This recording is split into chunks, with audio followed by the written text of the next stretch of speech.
Agora sim, hein? Fique ligado aí para fazermos uma retrospectiva sobre ligação química, parte 2. Vamos lá então? Olha só. Nós temos aqui a revisão de conteúdos de ligação química, ou seja, covalente parte 2, onde nós aprendemos os casos especiais que ocorrem com as ligações covalentes, aquelas ligações que compartilham elétrons da sua última camada. Existem casos especiais de ligações covalentes em que o par de elétrons compartilhados é proveniente apenas de um dos átomos que já está estável, a qual antigamente era chamada de ligação dativa, mas hoje, atualmente, expressamos apenas ligação coordenada, ou seja, primeiro átomo ele faz as ligações covalentes normais, aí sim, sobrando par de elétrons, ele pode emprestar para um átomo que estiver carente de par de elétrons. Então, não é feito apenas um elétron, mas sim o par de elétrons. E aí, por isso que a ligação ela é coordenada. E assim, aquele átomo que tiver mais eletronegatividade, ele tem tendência de atrair e ele ganha mais elétron. Então, vocês viram lá na família 6A, nós temos aqui, olha, o oxigênio e o enxofre. E você pode observar que como a eletronegatividade aumenta de baixo para cima, sempre é o oxigênio que está sendo beneficiado pelo par de elétrons do enxofre, quando esse já se encontra estabilizado, ou garantindo o seu octeto. Sobre a expansão do octeto, é bom lembrar que a regra do octeto é uma ferramenta útil para a determinação teórica da fórmula dos compostos mais comuns formados por elementos químicos representativos. No entanto, a teoria do octeto não nos ajuda a encontrar a fórmula de todos os compostos. Existem, portanto, exceções e esta, então, é a regra. Como assim? É que a expansão do octeto ocorre exclusivamente com elementos químicos situados lá no terceiro período da tabela periódica, como, por exemplo, o enxofre, né? Assim sendo, temos também uma contração do octeto. O que significa isso?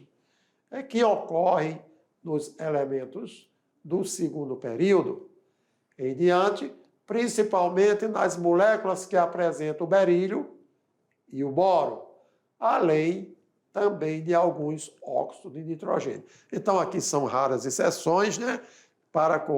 Enquanto que a expansão ocorre com elemento lá no terceiro período, aqui a contração com os elementos do segundo, especificamente o berílio, o boro, porque o berílio tem 4 elétrons. Tá? E aí é diferente do carbono. E olha lá, o boro, ele está no segundo período, mas ele apresenta estruturas, né, que precisa gerar uma contração em relação aos que chamamos de octeto. Para isso, eles estáveis vão ficar com menos de 8 elétrons. O caso da expansão, eles ficavam estáveis com mais de 8 elétrons. Por quê? Compostos como a LX3, em que X é um halogênio, são exemplos de contração do octeto de um elemento do terceiro período e assim sucessivamente. Valeu? Esperando ter contribuído aqui com o seu aprendizado. Agora, olha lá, você faz a sua atividade de sala e pode ficar tranquilo que voltarei em seguida para o comentário de cada questão que você realizou para saber se você acertou todas as alternativas e esclarecer aquela que você tenha ficado em dúvida, ok? Boa sorte para você aí, meu aluno.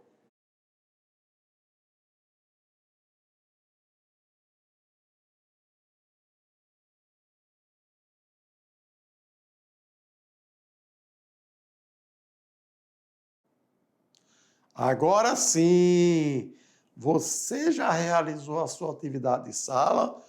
Pode ser que você não tenha nenhuma dúvida, mas olha lá, pode ser que tenha alguma dúvida, né, professora? É normal ter dúvida, gente. A dúvida, ela é o princípio do aprendizado, é normal. E se você ficou com dúvida, a gente vai para o nosso Tirando Dúvida, não é isso? Exatamente, aí fique ligado aí para os nossos esclarecimentos, valeu? Então, aqui na atividade, observem que nessas atividades a gente não trabalhou com cálculos, né? Você teve que fazer uma pequena retrospectiva do que já foi abordado nas aulas e trabalhar os conceitos que você já tem domínio. Se você não tem domínio 100% de alguns conceitos, não tem problema, a gente vai fazer esse Tirando Dúvida. Se ainda persistir a dúvida, você pode acionar o professor presencial e tá passando para a gente essas questões que a gente vai estar passando explicações, gravando um vídeo, fazendo áudio, seja o que for necessário para tirar as dúvidas de vocês. Então vamos lá na questão de número 1, que fala assim: dentre as exceções à regra do octeto, podemos citar exemplos de moléculas com número ímpar de elétrons, e aí ele dá lá uma molécula A. Moléculas deficientes em elétrons, molécula B, e moléculas com expansão de octeto, molécula C. Assinale a alternativa em que aparecem moléculas do tipo A, B e C, respectivamente. Então, ele quer que você marque a alternativa onde a nossa molécula tem número ímpar de elétrons e seguida de uma outra molécula que tem aí a deficiência de elétrons, seguida de outra molécula que tem uma expansão do octeto. Então, número ímpar de elétrons, a gente fez num exemplo anterior, né? A gente fez lá a resolução onde nós tínhamos duas moléculas que apresentavam número ímpar. Fica fácil de você lembrar qual foram as moléculas, elas estão aí na nossa alternativa. Como molécula B, ele quer que tenha deficiência de elétrons. Nós vimos dois exemplos muito fortes, que são dois elementos que têm uma grande tendência de serem deficientes e terem o seu octeto sofrendo contração, que é o berílio e o boro, lembram? Então já vai olhando aí, se você não marcou nenhuma alternativa, já vai olhando qual que possa ter. E por último, ele quer um que tenha expansão, ou seja, aquele elemento que vai fechar a molécula, só que nesse fechamento nós temos a situação que ele fica com a sua valência com mais de 8 elétrons. Também já ficou fácil de você ir visualizando, né? Observando todas as alternativas que nós temos, primeiro ponto, se você não sabe qual é a resposta correta, elimina aquela que você tem certeza que não tem número ímpar ou ainda que não tem deficiência ou expansão de octeto, como por exemplo aqui, ó, na letra C a gente tem o Cl2. Aí você vai observando, mas Cl2, será que eu vou ter ali um número ímpar? Pega a valência, soma. Você tem na letra B, ó, NO. A gente trabalhou esse monóxido. NO2, nós trabalhamos também o dióxido. Então, você vai observando o que você já conhece e eliminando se você acha que não tem possibilidade de ter aí a sua resposta proveniente deles. Para essa alternativa, galerinha, a resposta correta é a letra A. Esse cara apresenta um número ímpar de elétrons. A gente viu no exemplo dentro da aula anterior falando sobre ele. Esse cara aqui ele vai ter uma deficiência e aqui o nosso enxofre, olha só, o nosso enxofre ele sofre expansão. Mas vamos olhar como que fica configurado essa situação. Ó, nitrogênio, quantos elétrons ele tem? 7 elétrons. Oxigênio, 16 elétrons. Quando a gente... Porque eu estou falando 16 porque eu tenho 2, né, oxigênios ali. Quando a gente faz o somatório de elétrons da substância, ó, 23. Então, ele tem um número ímpar, que era o que era pedido na nossa questão de número 1. Vamos ver agora o cara que fica com deficiência de elétrons. Vamos lá, o boro ele pode fazer apenas 3 ligações, pois ele tem apenas 3 elétrons. Nesse caso, esses elétrons estão desemparelhados. Fazendo a ligação do boro, ele só vai receber 3 elétrons, então ele vai ficar com apenas 6 elétrons na sua camada de valência. Olha a estrutura de Lewis aqui. Cada um dos flúors, quando faz a ligação, ficam com 8, mas o nosso querido boro, olha o que acontece. Ele vai ficar com 1, 2, 3, 4, 5, 6. Então, deficiência de elétrons.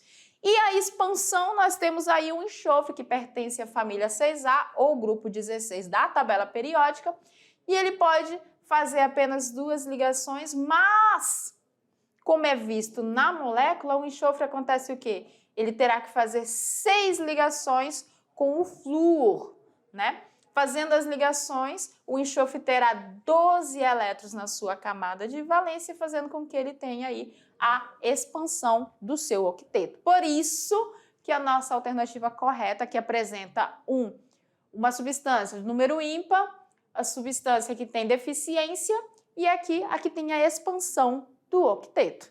Tranquilo?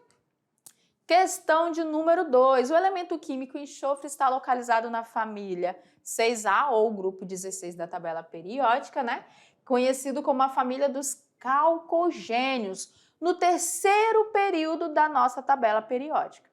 É um elemento químico formador de diversas substâncias, como o ácido sulfúrico, está aqui a sua fórmula, e o dióxido de enxofre, está aqui a fórmula dele também, e o trióxido de enxofre.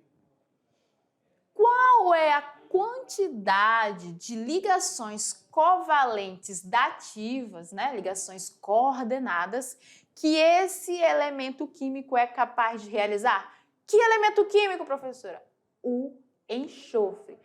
Quantas ligações do tipo coordenada o enxofre é capaz de realizar?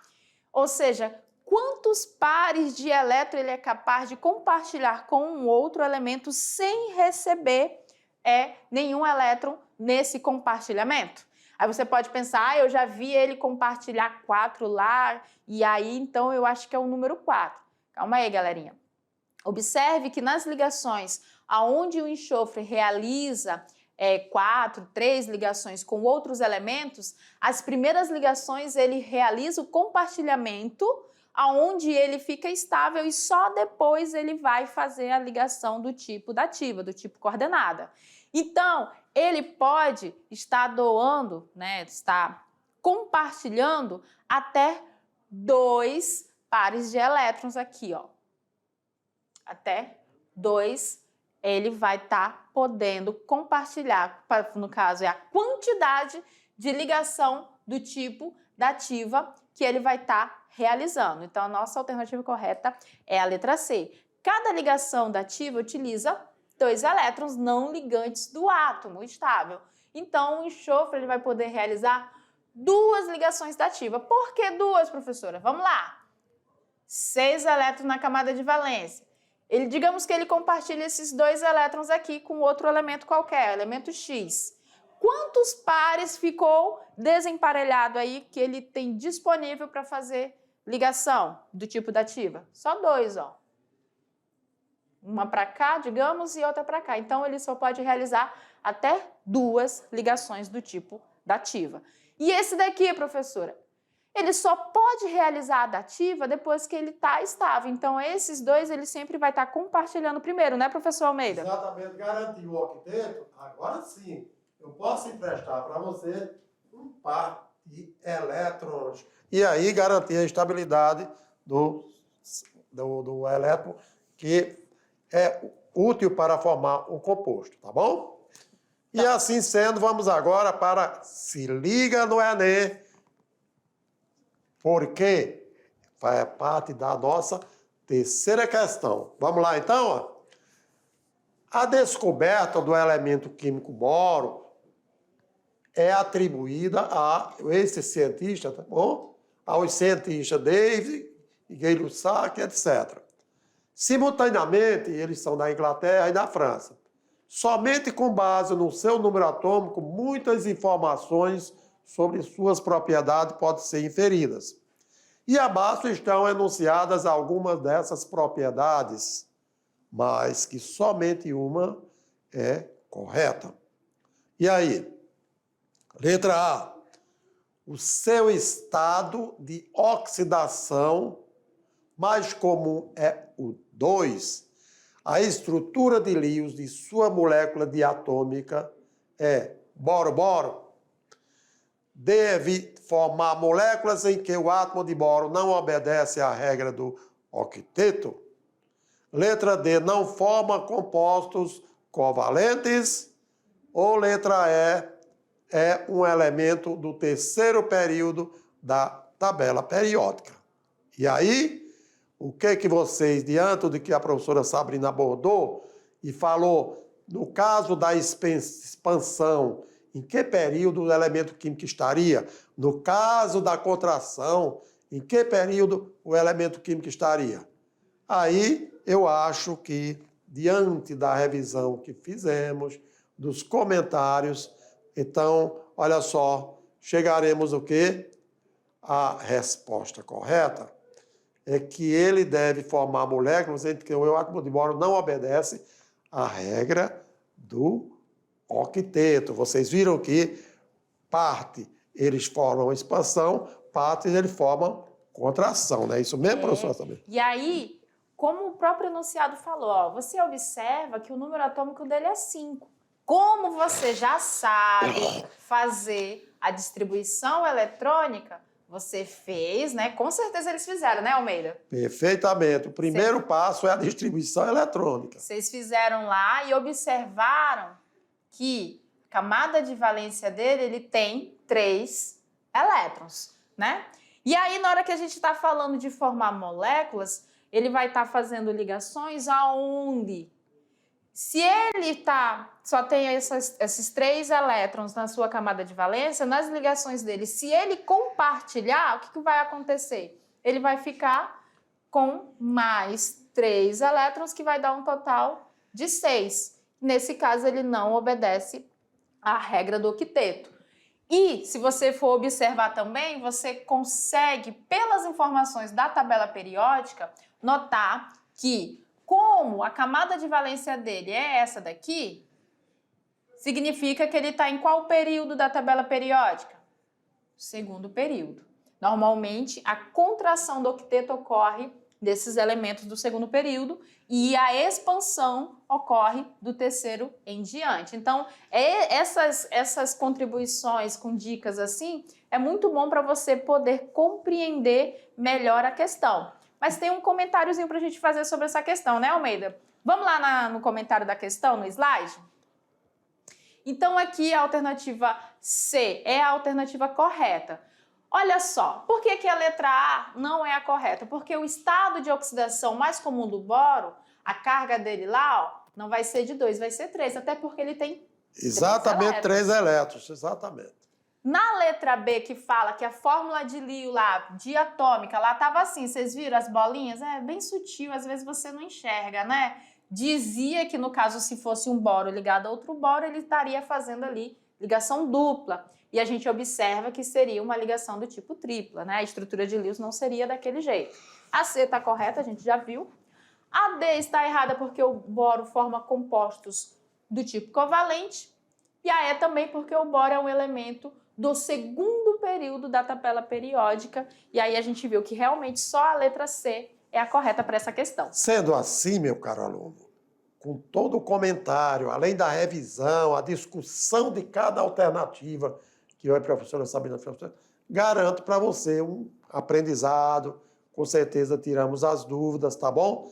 E aí, o importante também é que você não esqueça que teremos mais aula pela frente e a cada aula que a gente vai abordando os conteúdos, a gente vai precisando dos conteúdos anteriores para que se vire embasamento e você crescer intelectualmente, não é isso? Isso mesmo, galerinha. E ó, lembre-se, a nossa avaliação está chegando. Não deixe para estudar na última hora, viu?